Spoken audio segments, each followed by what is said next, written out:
பிஸ்மில்லா ரஹ்மான் ரஹீம் அல்ஹம்துலில்லா வஸ்ஸலாத்து வஸ்ஸலாமு அலா ரசூலில்லா வஅலா ஆலிஹி வஸஹ்பிஹி வமன் வாலா. அல் உசூலு சித்தா. அல் உசூல் என்று சொன்னால் அடிப்படைகள். ஒரு மரம் இருக்குது அப்படின்னா அந்த மரத்துக்குன்னு அடிப்படை இருக்குது.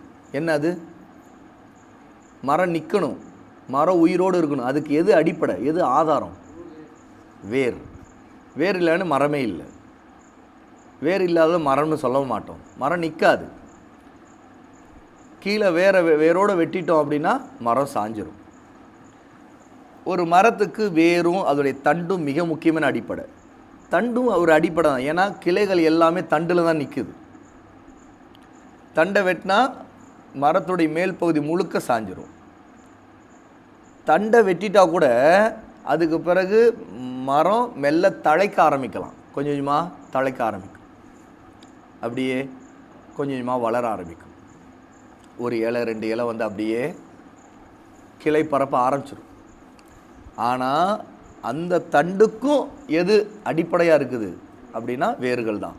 ஏன்னா வேர்கள் வழியாக தான் மரம் தன்னுடைய ஆகாரத்தை, தனக்கு தேவையாக தான் உயிர் வாழ்கிறதுக்கு தேவையானது எடுத்துக்குது. மண்ணில் தான் அது நிற்குது. மண் வழியாக தான் தண்ணீரை எடுத்துக்குது. மரம் நிற்கிறதுக்கு முக்கியமானது வேர். வேர் உறுதியாக இல்லைன்னா மரம் உறுதியாக இருக்காது.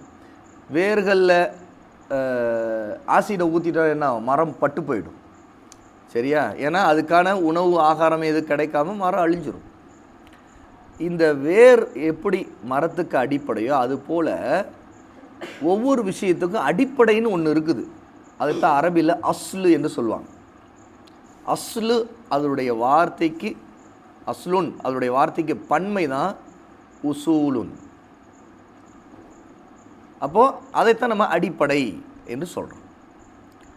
அல் உசூலு அசித்தா. அசித்தானா 6 அடிப்படைகளை, அதாவது எப்படி ஒரு மரத்துக்கு வேர்களோ தண்டுகள் எப்படி அடிப்படையாக இருக்குதோ அதுபோல் நமக்கான நம்முடைய ஷரியத், நம்முடைய தீன், நம்முடைய வாழ்க்கையில் நம்முடைய மார்க்கம் இஸ்லாம் இருப்பதற்கான அடிப்படை 6 விஷயங்களை சொல்லிக் கொடுக்குற புத்தகம் தான் இது, அல் உசூலு சித்தா.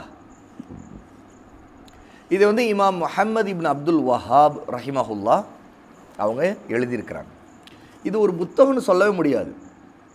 ஏன்னா 6 அடிப்படையில் சுருக்கமாக அவங்க நமக்கு குர்ஆனிலிருந்தும் ஹதீஸ்களிலிருந்தும் எடுத்து கொடுத்துருக்குறாங்கல்ல. அந்த அடிப்படைகள் அது ஒரு 2-3 பக்கத்தில் அதோடைய அடிப்படைகளை சொல்லி முடிச்சிடுறாங்க. ஆனால் அதை வந்து விளக்கமாக அது தேவையான அளவுக்கு அதனுடைய முக்கியத்துவத்தையும் அதற்கான ஆதாரங்களை இன்னும் கூடுதலாக விளங்குறதுக்கு தான் விளக்க உரைகள் தேவைப்படுது. அந்த விளக்க உரைகளை அரபியில் ஷரஹ் என்று சொல்லுவாங்க. அப்போது அதற்கான ஷரஹ் விளக்கம் இதைத்தான் நாம் இந்த கிதாப் ஷரஹுல் உசூலி சித்தா 6 அடிப்படைகளின் விரிவுரை, விளக்க உரைன்ட்டு படிக்கணும். இந்த விரிவுரையை எழுதியது யாருன்னு கேட்டால் இப்போ நம்முடைய காலத்தில் வாழ்ந்துக்கிட்டு இருக்கிற ஒரு அறிஞர், பெரிய ஒரு மிக முக்கியமான முஃப்தி அல் இமாம் ஷேக் சாலிஹ் அல் ஃபௌசான் ஹஃபிதஹுல்லா. அல்லாஹ் அவர்களை பாதுகாப்பானாங்க.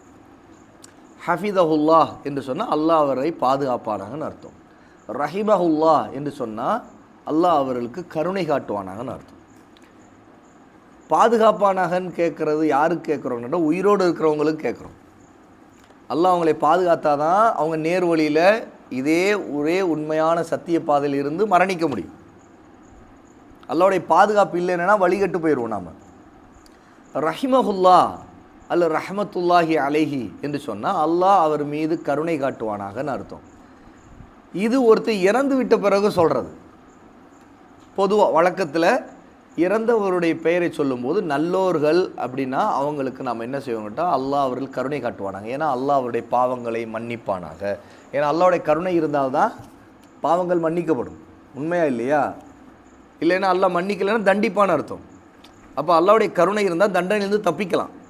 அதனால தான் நம்ம மூத்த அறிஞர்கள், இறந்தவர்கள், இமாம்கள், நல்லோர்கள் அவர்களுக்கு நாம் ரஹிமஹுல்லா என்று சொல்லுவோம். இதே சஹாபாக்கள்னால் என்ன சொல்லுவோம்?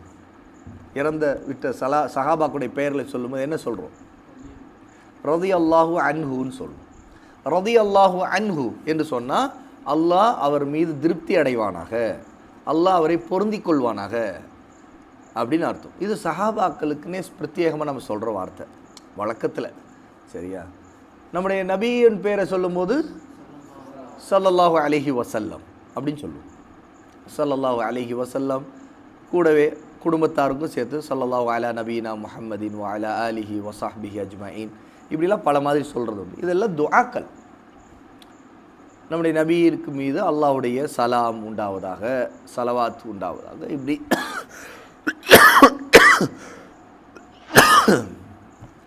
இப்படி நாம் சொல்கிறோம். அப்போது இந்த அல் உசூலு சித்தா 6 அடிப்படையில் புத்தகத்தை எழுதியது இமாம் முஹம்மது இப்னு அப்துல் வஹாப் ரஹிமஹுல்லா. அவங்க கிபி 1703 பிறந்தவங்க, அதாவது 18ஆம் நூற்றாண்டில் வாழ்ந்தவங்க. அவங்க எழுதிய இந்த சிறிய 6 அடிப்படையில் கொண்ட ஒரு ஏடு இருக்குது. அதற்கு விளக்கத்தை தான் இப்போ நம்முடைய காலத்தில் வாழ்ந்துகிட்டு இருக்க அறிஞர்கள் பலரும் எழுதியிருக்கிறாங்க.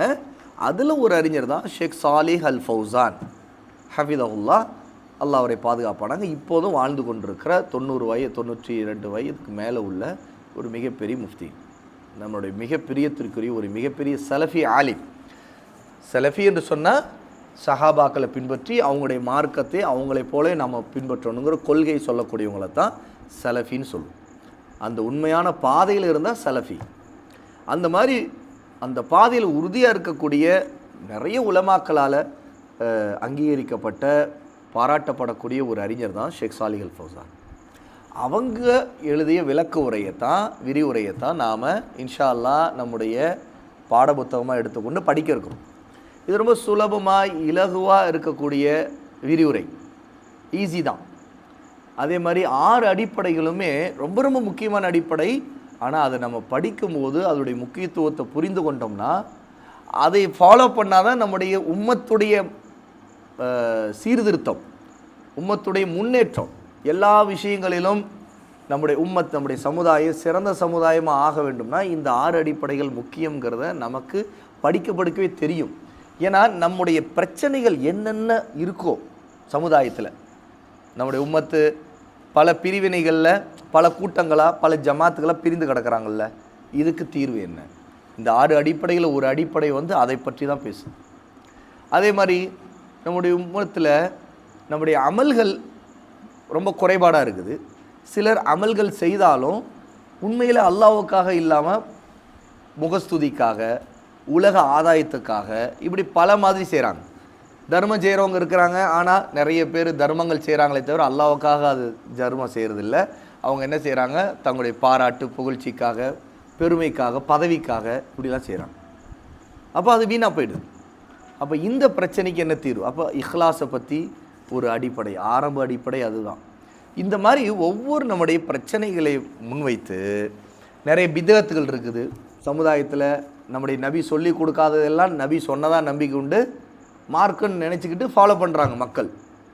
அப்போ இந்த மாதிரி போனவங்களாம் இருக்கிறாங்கல்ல, இவங்க அவங்களுடைய பிரச்சனை சரியாகணும் அப்படின்னா அதுக்கு என்ன? அதுக்கு ஒரு அடிப்படை.